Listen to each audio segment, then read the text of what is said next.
Hi everyone, Ryan here, Ion Capital Solutions. Hope you're doing well. Today I want to talk to you about choosing the right product for you, probably a question on your mind if you're new to business loan brokering, or perhaps you're already in the space, but maybe you're not having the best luck with the current product selection that you're utilizing. Maybe you're just entirely niche and you're focusing on one particular product, one particular industry, and maybe not going your way, or you want to open up and expand. Anyway, what's the best product or products out there? What industry should you be targeting, right? If you're going to be niche, what direction should you go in? Well, let's talk about it.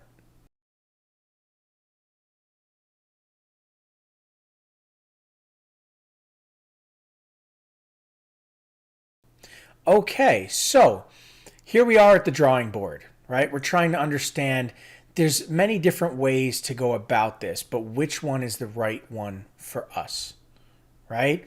How do we want to go about it? Do we want to target, transportation companies with equipment financing, or do we just want to target general businesses with working capital, right? Cash advance, term loans, whatever it is. Do we want to go the real estate investment funding route, right? There's a lot of different options, right? So which one's best for us? We need to make a choice, right? Or so we think, or so we've been told, right? But do you? Well, let's explore. Okay. To start, you really have two main categories. Okay. You have real estate investment funding and general business funding. Now, the two do overlap and you can tie together, but generally, and as far as categorizing the various products, this is really the best way to do it.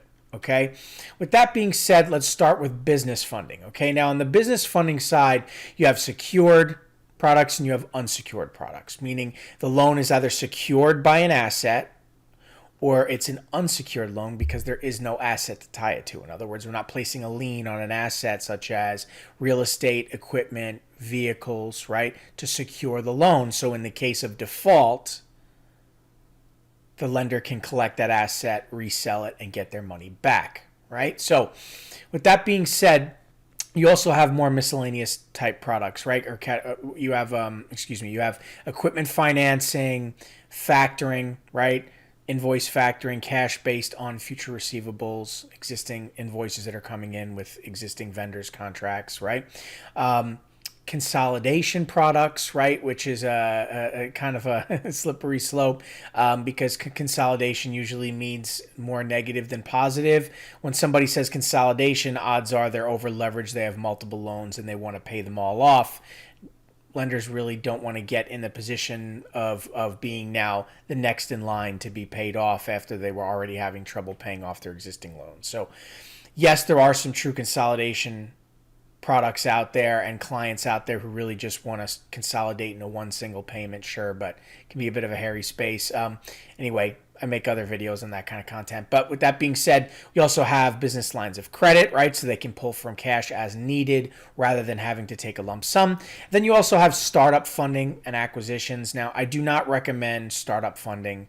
I do not recommend being in acquisitions. Now, understand that, as far as the acquisition side is concerned, I mean, this isn't Shark Tank. We're representing, private money lenders that are offering their money to businesses, sure, but they're not giving, Joe Schmo who wants, $2 million to acquire somebody else's business in the hopes that he'll somehow be able to run that business and pay that money back. It's no one's going to take that bet, and that loan brokering isn't that kind of thing. It doesn't work like that. And getting a small business startup some capital, right? They're 20,000, 25,000, whatever it is not a good bet either because most business startups fail and don't actually turn a profit for many years. And so you end up in a position of default and claw back on commission. And I just don't recommend either of those areas, especially for somebody new to the game.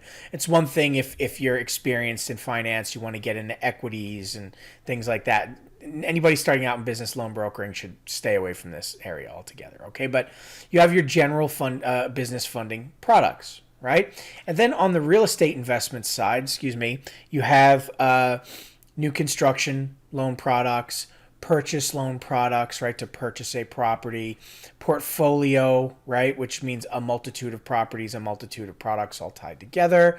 You have the refinancing side, right, where you can either eject cash out of equity in order to raise capital, right, or you're just holding on to a property, turning it into a rental, an Airbnb, right, so you're going to refinance into a long-term mortgage, whatever it is.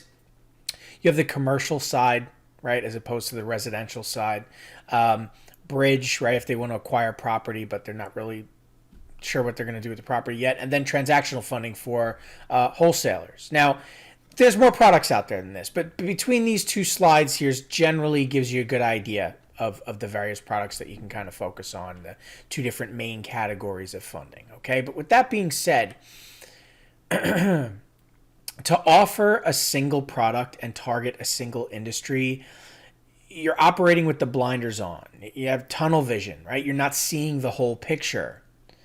And so it's understanding that, right? Do you really want to just narrow your scope in a particular direction and offer a sole solution? And is that really going to give you a competitive edge in the marketplace? I mean, some believe that they do because they can specialize and then their identity is clear. But more often than not, what you end up having is an inexperienced salesperson selling a product and the bells and whistles and selling points around that product rather than actually consulting and helping the business. Right? So for example, let's say you are, right, targeting a general business. Do you need working capital for your business? Right? I can offer you, in other words, working capital is a cash advance. Okay, let's be honest. I can give you a high interest loan, right, over a short term with a daily or weekly payment frequency, right? And you're not going to say that, but that's basically what it is, right? So you start saying our rates are better than everybody else's. Our terms are better than everybody else's. You start what? You start bait and switching. You start promising something you can't deliver on, right? You're over-promising, you're going to under-deliver. Is that really going to help you with long-term business? Does that really help paint you the expert, right? Do you really sound any different than everybody else? Likely not. If you're in equipment financing, it's the same thing. If you're talking to somebody and you're talking to them about equipment financing, odds are you're offering the same equipment financing product as many other brokers that are calling that business. What makes you any different? Your rates are better, your terms are longer, you can help people with lower credit. It's not your money, it's not your firm. You're operating pretty much in the same wheelhouse as everybody else. The common mistake is believing that somehow you're holding the magical unicorn product that nobody else has and that working with you somehow offers the yellow brick road to success that nobody else can take the client down. It's unrealistic. Right? So let me give you an example of why you don't want to be niche. You don't want to pick a sole product, right? Let's say you're talking on the phone to a construction group or a metal engineering group, right? For instance, okay? They have multiple needs. On the construction side, let's say it's a construction group, right? Mature construction groups, they have needs on the business side, right? But they have existing contracts with vendors, right? Or long-term clients, invoices that they can show. So right away, invoice factoring is something you got to think about, right? Or if they need equipment financing for a piece of equipment, great, whatever it is. Right off the bat, you just think that direction. But they also usually have investment portfolios of properties that they're actively investing in, that they already own. So anytime they want to raise capital, they're not interested in working capital. They're not going to take a cash advance. They're just going to eject cash out of equity in a cash out refi. So anybody who's pushing merchant cash advance can't understand why construction companies will never take a loan. That's exactly why.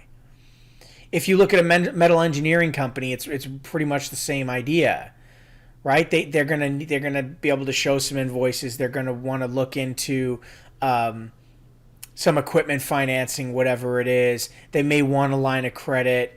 Right? They may own several pieces of real estate to conduct business that they want to leverage either real estate or equipment or whatever to secure a loan.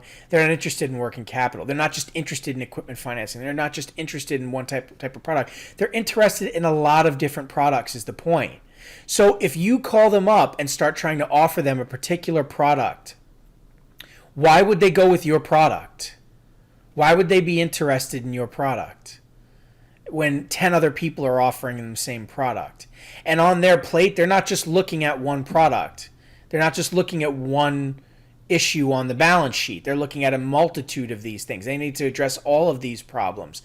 Do you have a seat at that table? Can you help them with their long-term needs? Can you put a financial plan together to help them with their needs for the year, for the next 10 years, whatever it is? If you can't, you're just like everybody else. So do you really want to be niche? Do you really want to offer only one product? Do you really want to target just one industry? Right? Think about it. If you're talking to a transportation company, it's the same thing. They need vehicles, they have payroll, but it goes beyond that. There's different ways to help these businesses. But when you're just looking at it through the lens of your particular product, right? And the one way you can help a business with that one product, or is it even helping that business, or is it just helping you with a commission? You're just putting yourself at a disadvantage. Whereas an expert consultant comes in and they understand, don't sell products, sell yourself. Help identify issues, right? Focus in on those issues, provide a multitude of solutions, long-term plans. Understand the whole of that business's needs. That's what separates you from the rest of the pack.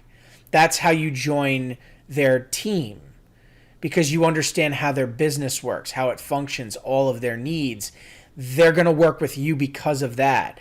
If you're waving the equipment financing flag, if you're waving the working capital flag, if you're waving the hard money flag, if you're just like everybody else. How are you going to separate yourself? So to come full circle here, what product is best for you? All products. What product is best for your client? You don't know. You need to talk to your client and find out, not try and push a product on them. Okay. Anyway, anybody who's interested in this topic, whether you're new, just starting out, or you've been at it for a while and you're looking for a change, I hope that this helps you. Definitely want to rethink your strategy of how you deal with clients. And if you can do that, further educate yourself as to how this industry really works, how you can help various businesses out there by packaging together long-term solutions.